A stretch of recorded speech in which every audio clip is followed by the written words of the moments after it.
Jack was relaxing on his couch in the sun the following Saturday when he heard some poorly muffled whispers outside his front window, along with what sounded like someone falling right onto one of the bushes, followed by frantic shushing. He lifted his head to see two children about the same age as Billy peeking in at him. He blinked at them sleepily, then closed his eyes and feigned sleep. "He's not doing anything," whispered one of the kids. "Billy, make him do something."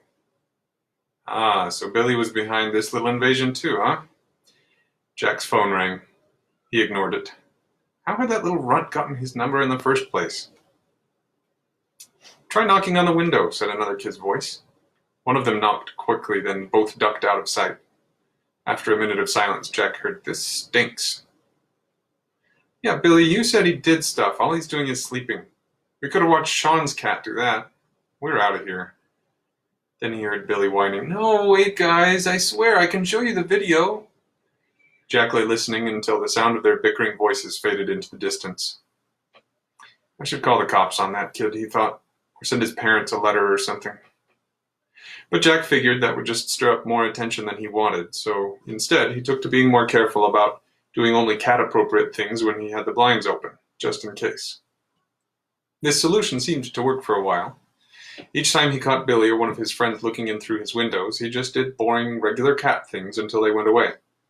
He even got to know their names and faces, because it was always one of 4 or 5 kids, and they'd given up trying to be sneaky about it after the first or second try without some unexpected grown-up storming out of the house to yell at them.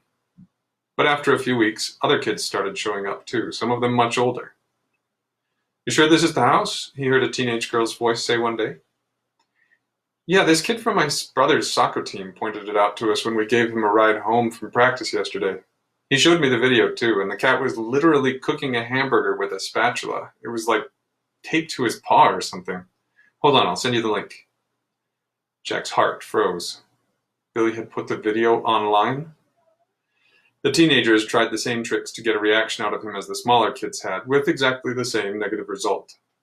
Once they were gone, and he was sure no one was watching, Jack closed all the blinds in the house, double-checked to be sure there weren't any gaps, and then rushed to his tablet.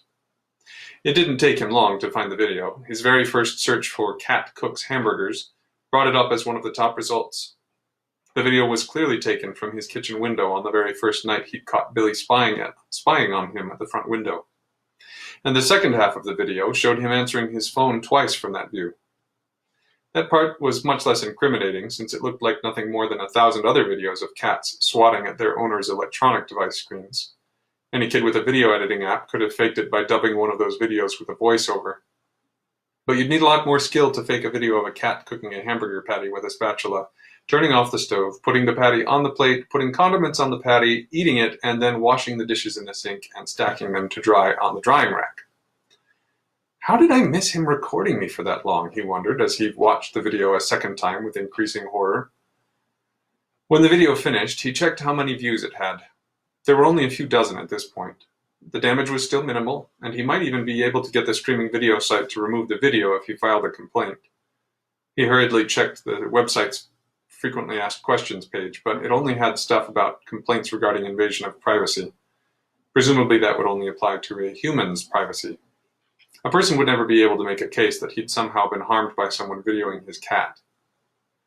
Jack monitored the video situation over the next few days, and though his view count kept climbing, it was still not even to 100 yet, and it was slowing down.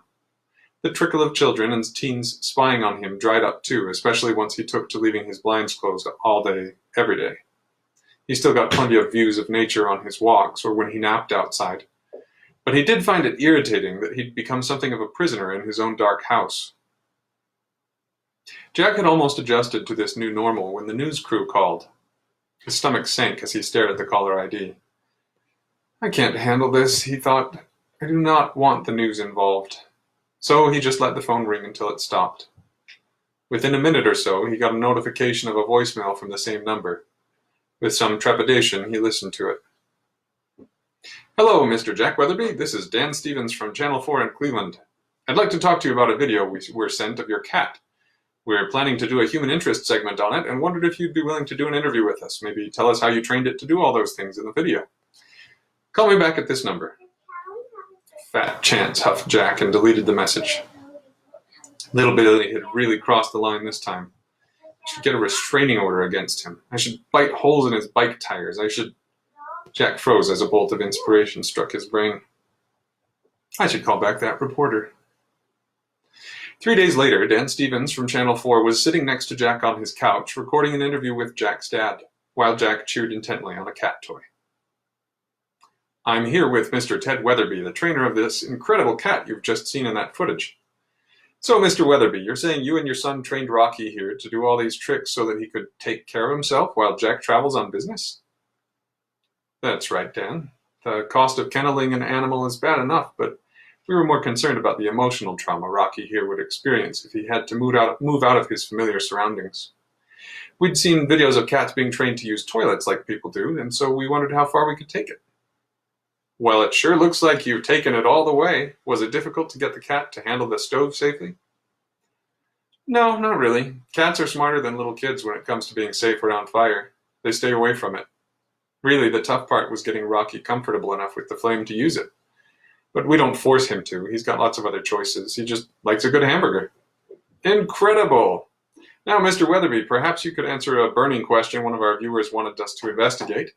This viewer lives here in the neighborhood and claims that your son has been away from the house for years, and yet food and package deliveries continue to come to the home. Is Rocky here ordering stuff online? Jack's dad laughed. Oh, no. See those cameras in the corner of each room? Jack keeps a close eye on Rocky here, no matter where he's traveling, through a streaming video app. Jack is with the one ordering the food and other deliveries, and Rocky just knows to go out and get whatever is left on the porch. He can smell if it's food for him, and if it's something else, he just leaves it lying around. There you have it, folks, the world's most talented cat. And if I may say so, a pretty talented pair of trainers, too. Back to you, Jim. After the interview, Jack put on a good show of navigating the household so the news crew could get some footage for voiceovers. He made sure to do some typical cat things like getting distracted by one of his toys when he was supposed to be opening the fridge, or completely ignoring his dad's instructions and just licking himself in the middle of the floor. Once the crew left, Jack's dad closed all the blinds for him and sat down on the couch again. I sure hope that takes care of your problem with voyeurs, Jack. Me too. Thanks, Dad. I swear I was developing a persecution complex, and when they called, I thought I'd have to leave town completely, maybe move in with you and Mom finally, like Mom wanted. But then it occurred to me that I could maybe spin this to my advantage and even get some insurance against further snooping in the future. With this cover story in place, I can be open about most of my life again. Thanks for driving all the way down here for it. After the broadcast of the segment, the view counts on Billy's video skyrocketed, and it went viral for a few weeks. Jack got calls from other regional media outlets and even some bloggers and podcast journalists online, but he declined them all. There's nothing more to say than what you saw in that broadcast, he would tell them.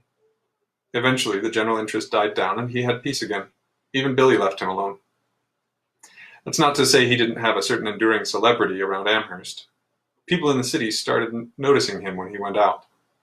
Kids at the school and the people he visited at the nursing home had seen the news coverage and proudly claimed him as a friend. One call Jack received after the rush died down caught his attention not only because of the late timing, but also because it wasn't from a journalist or a cat trainer seeking to learn Jack's cat whispering secrets.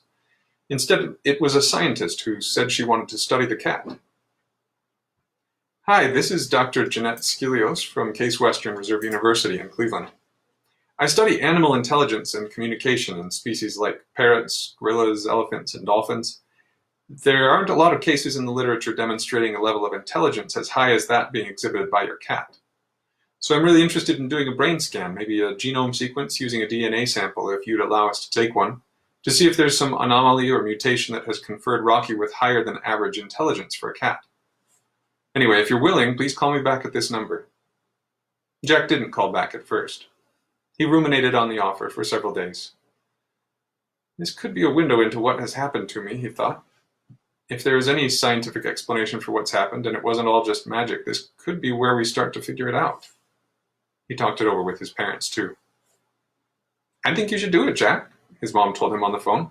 I could drive down and help you like Ted did for the interview, and, well, I don't want to get your hopes up, but what if this leads to a cure? You could get your human life back. I don't know, Mom. As far as I can tell by reading what she's published already, Dr. Skilios just does observational research on animals. She's not a physician or a veterinarian. She doesn't treat animals at all. That's fine, Jack, but every journey starts with a single step.